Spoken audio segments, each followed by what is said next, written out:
We don't need to get everybody to be vegan. We don't even need to get, half the people to be vegan, like half the population.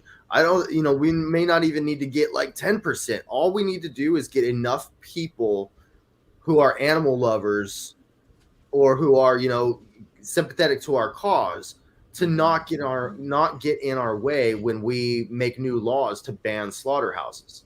Because there are a lot of people, I've talked to a lot of people who said that they struggle with the willpower to actually go vegan, right? But they would support a law banning slaughterhouses, essentially. Yeah, And they know that would force meat off of the shelves, and then they would be forced to eat the vegan foods.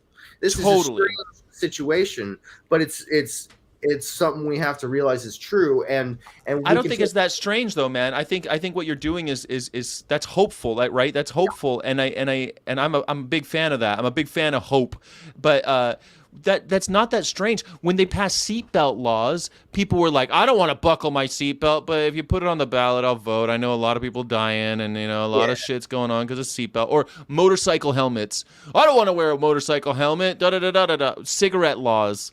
That right. used to be. I don't know where you were when they started passing the cigarette laws, but I was in California when they passed it, and then 20 years later or something, no, not that long, maybe 15 years later when they passed it in Virginia. I was living there when they changed the cigarette laws, and let me tell you, the same shit what you just said, like, I don't think it's I don't want to go outside and smoke, but if you put it on the ballot, I'm a smoker, but I'll vote for it. And they did. Yeah, it's You know? interesting. Yeah, and like I've really had this conversation about animal rights with a lot of people.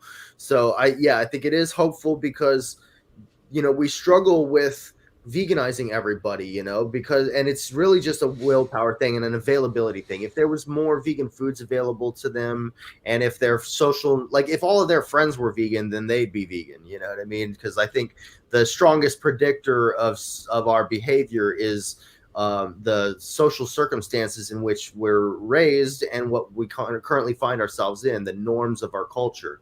Uh, Obesity is contagious. If you hang around with obese friends, you become more obese. If you hang around with workout junkies, guess what? You're gonna have a six pack. It's just like you have, that's just we're creatures of habit and of we're herd animals practically. yeah, You know what I mean? yeah, and And so part of disruption is to disrupt that social yes, norm and that complacency, to shake things up and start a new norm where we stigmatize violence against animals and we hold up and praise defending animals.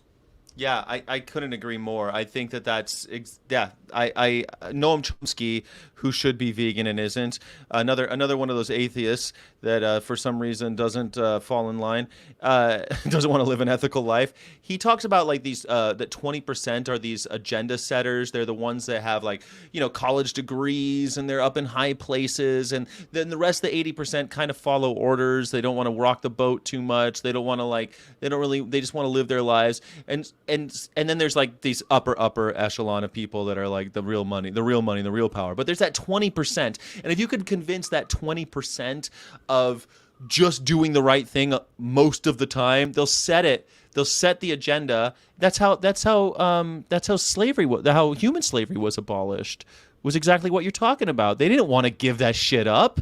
Hell Mhm. no. And white people didn't care, because why would they? Because most of them didn't care. Luckily, there were activists that were disrupting and doing really hardcore activism back then to change the world. Yeah, and it helps that kind of disruptive, powerful activism helps motivate people who are on the fence about the issue to take a Bingo. stand one way or the other. Like, get off that fence. It's ridiculous. Yeah. But, and also to help people who are already on our side, but not really active yet, to become more active.